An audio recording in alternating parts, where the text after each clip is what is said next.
lost my emotions? Is it the heat of the moment?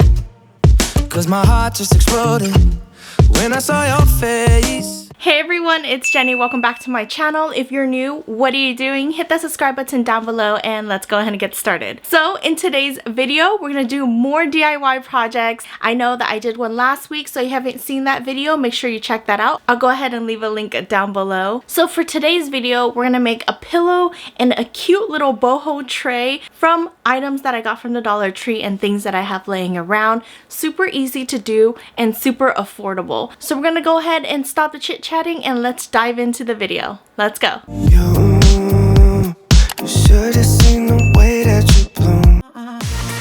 To start off with the first DIY, we're going to use this super soft microfiber cloth that we got from the Dollar Tree. I don't know how great it is as a microfiber cloth, but it definitely is soft enough for a pillow, and that's exactly what we're going to do here. It's not exactly a square, and I want my pillow to be a square, so that's why I'm cutting it out. It's kind of like rectangular, but if you like that, go ahead and just leave it. Now that you cut your first piece out, you're going to cut another one, so you have a front and a back. When you're watching, there's just something about me.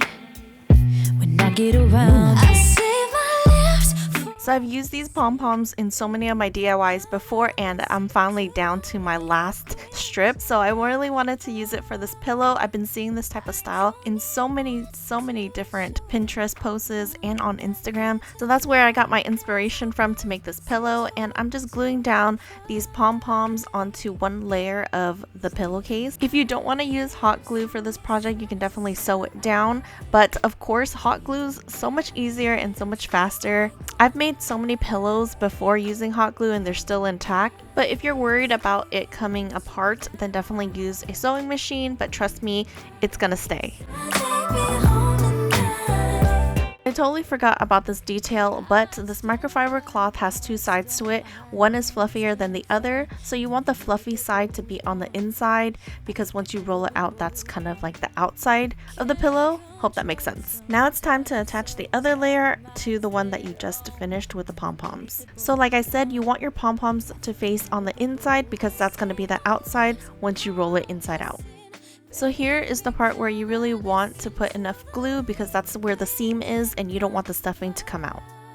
I kind of messed up. I did have enough pom-poms to put all around this pillow. I didn't think that I did. So you're gonna watch me glue down the whole thing and then try to rip it apart because I wanted to add the other pom-poms in. So yeah, just watch and see. See, I told you that the hot glue is actually super strong. It was a struggle actually trying to rip this apart. I had to cut it a little bit so then I can have like a little hole to start ripping.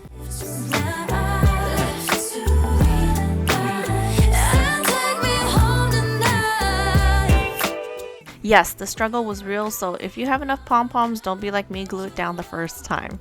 But here, I'm trying to actually not waste it, so I'm cutting that in half, whatever I have left, and I'm going to stretch it out as much as I can on this pillow so we have enough to go all around. So we're doing the same method like we did on the other ones. We're gluing down the pom-poms first and then gluing the second layer right on top. Just like that. My hips. Don't forget to leave a little bit of a hole so then you can turn it inside out. Let the glue dry first and then start doing it. I don't know about you, but this is always my favorite part because you finally get to see what the pillow looks like on the outside. Oh my god, I thought it was so cute. Look at all the fluffiness and all the pom-poms.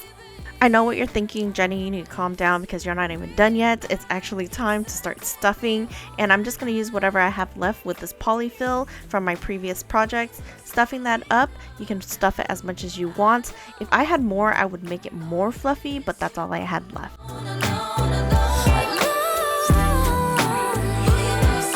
Once you're done fluffing her up, you're going to start closing up the seam now. Just put a little bit of hot glue onto your end and then just close it up and you're pretty much finished with this pillow. And there you go. It only cost me $2 to make this pillow. So what did you guys think of this really cute boho pillow? It's such on trend right now. I think it's adorable. If you guys want to try it out yourselves, check out your closest Dollar Tree and grab yourself some microfiber towels. Let's go ahead and go on with the second DIY. Let's go. Now it's time for our second DIY. I found these really cute signs from the Dollar Tree. I just saw the wooden beads and the look of it and I just had to grab it.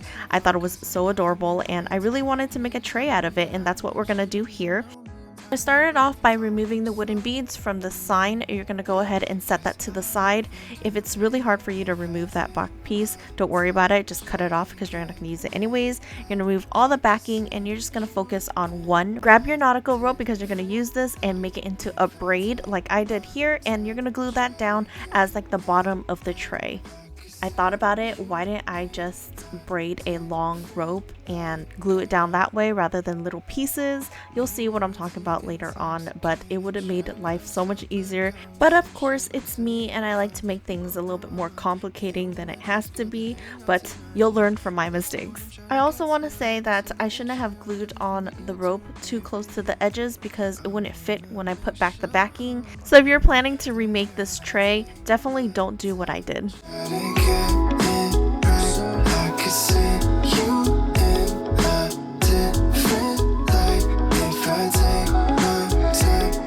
Look how easy that was when I braided a long braid and glued it down that way. It was so much better.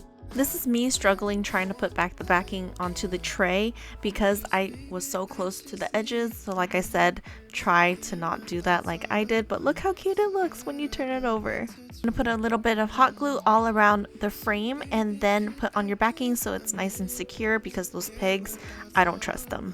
So we can do this if I take. Once you're done with the bottom layer, you're going to start gluing on the top one, but before that you're going to remove these pegs, and they're super thin, so I just bended it back and forth and just removed it that way. Now it's time to assemble everything together, but before you glue on that top layer, you're going to grab your wooden beads and you're going to glue that onto the bottom portion, and that's going to be like your beaded handles for this tray.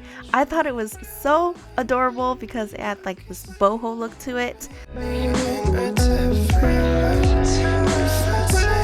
Next step is to glue on your top layer, and the hot glue works and all, but because of the handles making it a little bit uneven and it's not touching fully, I did go back and put a little bit of Gorilla Glue and super glue just to secure it more, and I also put like a heavy weighted item on top of the tray to make sure that it's nice and secure. My emotions, is it the heat of the moment? 'Cause my heart just exploded when I saw your. So what did you guys think of the second DIY? I think it's so adorable. Look how cute it looks, and the handles actually do work. Well, that's all that I have for you today. I hope that you guys liked both those two DIYs. If you guys want to see more of these type of videos, leave me a comment down below and turn on your post notification bell so you know whenever I upload a new video, and I will see you guys in my next one. Bye!